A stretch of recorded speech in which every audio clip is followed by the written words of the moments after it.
What if one low-budget sci-fi film changed action cinema forever? I'll be back. That chilling line launched more than a catchphrase, it sparked a revolution. Behind the Terminator's steel exterior lay chaos, near-fatal stunts, maxed-out credit cards, and a killer robot almost played by O.J. Simpson. We're revealing 20 insane, untold facts from garage-built endoskeletons to last-minute rewrites that saved the movie. And the bonus fact? Even die-hard fans have missed it for 40 years. James Cameron was broke, sleep-deprived, and maxed out his credit cards just to finish the film. It wasn't a Hollywood studio bankrolling the Terminator. It was James Cameron's personal credit line and his sheer desperation. Fresh off the low-budget Piranha 2, The Spawning, Cameron had no clout, no safety net, and no patience for studio interference. When Hemdale Film Corporation greenlit the project with a meager $6.4 million budget, Cameron knew it wouldn't be enough. So he poured his own money into the production, maxing out multiple credit cards to cover costs for practical effects, miniatures, and post-production.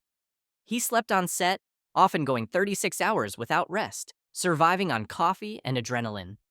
"I was so broke I couldn't afford to eat," Cameron later admitted. "I'd go to the craft services table and hope there were leftovers." The pressure was so intense that he developed stress-induced stomach ulcers. Yet this financial brinkmanship forced innovation. Every dollar had to count. The result? A lean, relentless film where every shot served the story. What audiences didn't know was that the film's gritty realism wasn't just stylistic, it was born of necessity. Without Cameron's personal sacrifice, the Terminator might have vanished into obscurity. Instead, it launched a billion-dollar franchise and proved that vision, not budget, wins the war. Arnold Schwarzenegger wasn't supposed to be the Terminator. He was cast as the hero. It wasn't fate. It was a casting mix-up that changed cinema history. Originally, James Cameron envisioned Arnold Schwarzenegger as Kyle Reese, the human resistance fighter sent back in time to protect Sarah Connor. Arnold, fresh off Conan the Barbarian, was known for heroic roles, not villains. But during their first meeting, Cameron watched Arnold pace the room, his massive frame casting long shadows, his accent sharp and mechanical. In that moment, everything clicked. He's not the hero, Cameron realized. He's the machine. Arnold was hesitant he'd never played a villain and feared typecasting. But Cameron convinced him. "You won't just be a monster, you'll be iconic." The studio balked. They wanted a known name like O.J. Simpson for the Terminator, yes. Really, but Cameron refused. "Who's going to believe a family man is a killer robot?" he argued. Arnold embraced the role with chilling precision. He studied how machines move, eliminating all human mannerisms. He didn't blink. He didn't smile. He didn't even breathe heavily. What audiences didn't know was that Arnold's performance was so convincing, real police once stopped him on the street, mistaking him for a suspect. Not a star playing a robot, but a robot playing a star. The entire film was shot in just 38 days, often with only one take. It wasn't a luxury production. It was a guerrilla war against time and money. With a razor-thin schedule and budget, James Cameron shot the Terminator in just 38 days, often using only one take per shot. Rehearsals were minimal. Lighting was rough. If a scene worked on the first try, they moved on. This breakneck pace created raw, unfiltered tension, but it also led to near disasters. During the tech noir nightclub scene, Arnold fired live blanks, standard practice then, and the muzzle flash burned Michael Biehn's hand, but Bienh kept acting, hiding the pain. In the climactic factory sequence, Linda Hamilton performed her own stunts on moving conveyor belts with no safety harnesses. "We didn't have time for doubles," she recalled. "If you fell, you got hurt." The crew worked 18-hour days, surviving on vending machine snacks and exhaustion. Dailies were reviewed at 3 a.m. in a cramped editing suite. Yet this pressure cooker environment forced creative solutions. The famous knife on the table scene? Shot in one unbroken take because they couldn't afford to reset the lighting.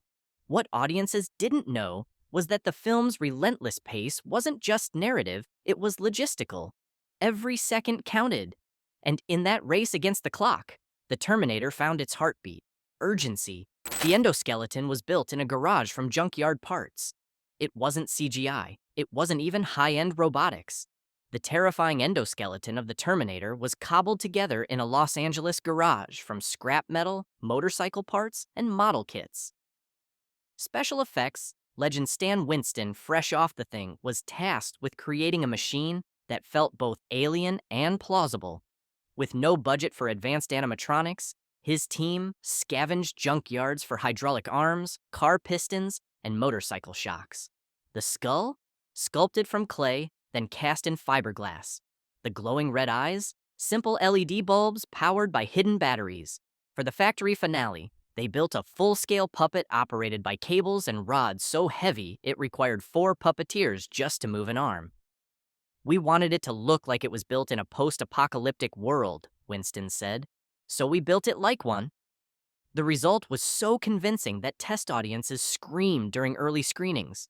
What audiences didn't know was that the endoskeleton's jerky, insect-like movements weren't programmed. They were the result of puppeteers straining under 80 pounds of metal. Not a digital phantom, but a handmade monster born of ingenuity and desperation. Linda Hamilton, trained like a soldier and nearly quit over the film's violence. It wasn't just acting. It was transformation through trauma. Linda Hamilton, then known for romantic comedies, was cast as Sarah Connor, a role that demanded physical and emotional extremes. To prepare, she underwent a brutal 6-week training regimen: weightlifting, martial arts, weapons handling, and endurance drills. She lost 15 pounds, gained muscle, and learned to disassemble an Uzi blindfolded. But the real challenge was psychological. Hamilton was deeply disturbed by the film's violence, especially the scene where the Terminator crushes a police officer's skull. "I cried after that take," she admitted. "I didn't know if I could do this." At one point, she considered quitting, fearing the role would define her as the damsel in distress. Cameron convinced her otherwise. Sarah isn't weak. She's becoming strong. By the end, Hamilton insisted on performing her own stunts, even the dangerous factory fall onto metal grating. What audiences didn't know was that her raw performance wasn't just skill, it was survival. She didn't play Sarah Connor, she became her. And in doing so, she redefined the action heroine forever. The police station massacre scene was almost cut for being too brutal. It wasn't just intense, it was deemed too disturbing for 1984 audiences. The scene where the Terminator walks into a police station and slaughters dozens of officers calmly, methodically terrified studio executives. Hemdale demanded cuts, calling it excessive and unrealistic. Cameron fought back. "This isn't horror, it's logic. A machine doesn't negotiate." He argued that the scene established the Terminator's unstoppable nature, and without it, the stakes vanish. After heated debates, a compromise was reached: reduce the blood using minimal squibs and shorten the sequence by 12 seconds. But the core remained. What audiences didn't know was that real LAPD officers were used as extras, and many refused to return after the first take, shaken by the realism. Not gratuitous violence, but necessary horror. The moment humanity realizes it's outmatched. The film's budget was so tight, they reused the same rain machine for every exterior night scene. It wasn't atmospheric, it was economical. That constant Los Angeles drizzle in the Terminator? Not a stylistic choice. It was the same rain machine, reused across 12 different night shoots to save money. The production couldn't afford to light large exterior sets, so they shot almost everything at night, using the rain to hide cheap backdrops and continuity errors. The water also muffled sound, reducing the need for expensive post-dubbing. But the constant dampness created new problems. Equipment short-circuited, actors caught colds, and Arnold's leather jacket began to mildew. "We smelled like wet dogs for weeks," Linda Hamilton joked. Yet the unintended effect was genius. The rain gave the film a noir, dystopian texture that became its visual signature. What audiences didn't know was that the oppressive atmosphere wasn't planned, it was improvised. Not mood, but make do. James Cameron and Gail Ann Hurd were secretly dating and married during production. It wasn't just a producer-director relationship. It was a romance forged in fire. Gail Ann Hurd, then a rising studio executive, optioned Cameron's script for just $1 on the condition she produced the film. As they battled studio resistance, budget cuts, and sleepless nights, their professional bond turned personal. They kept their relationship secret to avoid rumors of favoritism.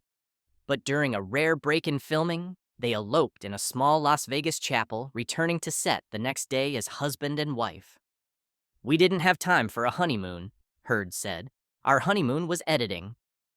Their partnership was both creative and combative. Cameron's perfectionism clashed with Hurd's pragmatism. But it worked. What audiences didn't know was that the film's emotional core, the love between Reese and Sarah, was mirrored in real life. Not just collaborators, but soulmates building a future, one frame at a time. The "I'll be back" line was almost cut because Arnold struggled to say it. It wasn't an instant classic. It was nearly deleted from the script. Arnold Schwarzenegger found the phrase "I'll be back" difficult to pronounce with his thick Austrian accent. He kept saying, "I will be back," which sounded stiff. Cameron suggested shortening it, but Arnold resisted. "It's not grammatically correct." During rehearsals, he stumbled over the line repeatedly. Frustrated, Cameron considered cutting it entirely. But on the day of shooting the police station scene, Arnold nailed it in one take, his delivery so cold and confident it sent chills through the crew. "That's the line," Cameron declared. The studio still doubted its impact, but test audiences quoted it immediately. What audiences didn't know was that the most famous line in action cinema almost never existed. Not destiny, but a happy accident. The film's synth score was composed on a crashing, outdated synthesizer. It wasn't orchestral, it was electronic and barely functional. Composer Brad Fiedel created the Terminator's haunting score on a sequential circuits Prophet 5 synthesizer, so old it froze constantly. With no budget for a live orchestra, Fiedel had to program every note manually, often losing hours of work when the machine crashed. The iconic main theme, mimicking a mechanical heartbeat, was built from layered pulses and metallic clangs. "I wanted it to sound like a machine dreaming," he said. To create the Terminator's POV sound, he recorded himself breathing through a metal tube. The result was revolutionary, a score that felt both human and inhuman. What audiences didn't know was that the film's sonic identity was born of limitation, not technology, but tenacity. Go ahead and like and subscribe right now, because if you think these facts are wild, wait until you hear what happened during the factory explosion scene. One wrong move, and the entire cast could have been buried in rubble. Don't miss it. The final factory explosion used real gasoline and nearly killed the crew. The climactic factory explosion wasn't simulated, it was terrifyingly real. To save money, the effects team doused the set in actual gasoline instead of using safer propane rigs. When ignited, the blast surged far beyond expectations, shattering windows blocks away and knocking crew members off their feet. Arnold Schwarzenegger, standing perilously close for the shot, suffered temporary hearing loss and singed eyebrows. Fire officials shut down the set mid-shoot, but James Cameron pleaded for just one more take and got it. The resulting fireball that engulfs the Terminator's endoskeleton? Entirely practical, entirely dangerous.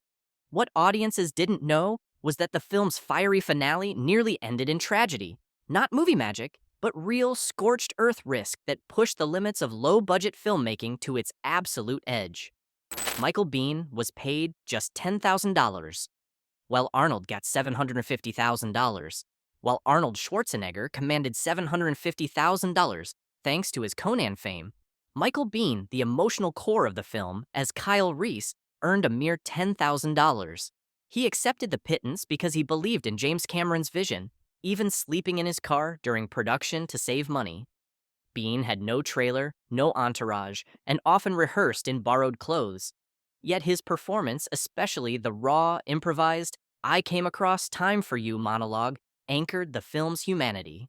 The pay gap caused quiet tension, but Biehn never let it show on screen. What audiences didn't know was that the soul of the Terminator was delivered by an actor working for scale. Not star treatment, but pure commitment to the story. The punk gang scene was shot in a real abandoned warehouse with real gang members as extras. The infamous scene where the Terminator confronts a gang of punks wasn't staged with actors, it was shot in a genuinely derelict downtown LA warehouse known for gang activity. To heighten realism, casting recruited actual local youths, some with police records. Tension spiked when Arnold, in full Terminator mode, intimidated them so convincingly that one extra pulled a knife. Security intervened just in time. Cameron kept the cameras rolling, capturing genuine fear in the punk's eyes. The result? A moment of authentic menace that no rehearsal could replicate. What audiences didn't know was that the scene's edge wasn't performance. It was real danger, barely contained by a fearless director. James Cameron rewrote the ending 3 times, including one where Sarah dies. The hopeful desert finale almost never happened. Cameron shot 3 different endings. In one, Sarah Connor dies in the factory, passing her mission to another woman. In another, Kyle Reese survives and stays in the swore past. Test audiences rejected both as unsatisfying or too bleak. Days before the premiere, Cameron scrambled to film the now iconic ending. Sarah driving alone into the desert, pregnant and resolute. Shot guerrilla style on a public highway with natural light and a borrowed sedan, it cost almost nothing but delivered everything. What audiences didn't know was that the film's defining moment of strength was a last-minute act of creative desperation. Not planning, but instinct. The film was initially rated X for excessive violence. Before it terrified audiences, the Terminator terrified the MPAA. The board slapped it with an X rating not for language or suggestive content, but for relentless and graphic violence. Studio executives panicked, fearing box office death. Cameron was forced to cut 90 seconds of footage, including shots of skull fractures and blood splatter. He reshot key moments with less explicit effects, carefully balancing menace with acceptability. His argument? The Terminator must feel unstoppable, but not sadistic. The compromise earned an R rating and preserved the film's intensity. What audiences didn't know was that the movie's chilling efficiency almost got it banned from mainstream theaters. Not censorship, but survival. Arnold's leather jacket was so tight, he could barely move his arms. The Terminator's sleek leather jacket wasn't just iconic, it was constricting. Tailored to look razor-sharp on camera, it was so tight, Arnold could barely raise his arms above his waist. He wore it for 12-hour days, sweating through scenes, often ripping it off between takes just to breathe. Costume designers refused to loosen it, fearing it would lose its rigid mechanical silhouette. Ironically, the restriction helped Arnold's performance. His stiff, limited movements mirrored a machine's precision. What audiences didn't know was that every step the Terminator took came with physical discomfort. Not style, but sacrifice stitched into every seam of that legendary look. The future war scenes were shot on a $200 miniature set. The post-apocalyptic future war, complete with laser blasts, crumbling cities, and skeletal remains, wasn't filmed on a soundstage. It was built in James Cameron's garage for under $200. Using toy tanks, model bones, Christmas lights for Skynet lasers, and dry ice for smoke, Cameron and his team crafted illusion through ingenuity. Forced perspective, rapid cuts, and clever lighting sold the scale. If you don't give the audience time to doubt, they'll believe anything, Cameron said. The result stunned viewers and critics alike. What audiences didn't know was that the film's most ambitious vision was born in a 10 by 10 foot space, not budget, but brilliance. Linda Hamilton's final monologue was improvised in one take. The haunting closing voiceover, "There is no fate but what we make," was never in the script. On the final day of shooting, James Cameron asked Linda Hamilton to reflect on Sarah's journey. Sitting alone in the car, she looked into the lens and spoke from the heart. The crew fell silent. Cameron used the take as is. Her raw, determined delivery transformed a simple line into a philosophical mantra that would echo through sequels and pop culture. What audiences didn't know was that the film's emotional thesis emerged in a single, unscripted moment. Not writing, but truth spoken by a woman who had just become a warrior. The film's success led to real-world military interest in AI ethics. The Terminator didn't just entertain, it warned. After its release, the film became a cultural touchstone in debates about artificial intelligence. Pentagon officials referenced Skynet in internal discussions about autonomous weapons systems. Scientists and ethicists adopted the term to describe worst-case AI scenarios. The film even influenced early AI safety protocols, emphasizing human oversight in lethal decision-making. What audiences didn't know was that a $6 million indie thriller helped shape real-world policy on machine intelligence. Not fiction, but foresight that resonated far beyond the screen. James Cameron sold the rights for $1 and regretted it for decades. To get the Terminator made, James Cameron made a deal with the devil. He sold all rights to producer Gail Ann Hurd for $1, retaining no ownership, no sequel rights, and no back-end profits. When Terminator 2 grossed over $500 million, Cameron earned nothing. He watched from the sidelines as others profited from his creation for over 30 years. "It was the dumbest thing I ever did," he later admitted. He only regained control of the franchise in 2019. What audiences didn't know was that the architect of Skynet lost his own future. Not triumph, but a cautionary tale written in fine print. The Terminator wasn't just a movie. It was a revolution disguised as a B-picture, a testament to what happens when visionaries refuse to quit. From garage-built robots to credit card-financed dreams, its legacy isn't just in box office numbers or sequels, but in how it redefined what independent sci-fi could achieve. It proved that heart, not hardware, drives great storytelling. If you've ever said, "I'll be back," or felt chills at a red glowing eye, you owe it to this scrappy, fearless film. So hit like, subscribe, and ring that bell because the future isn't written. But your next video? It's just a click away. Remember, no fate but what we make.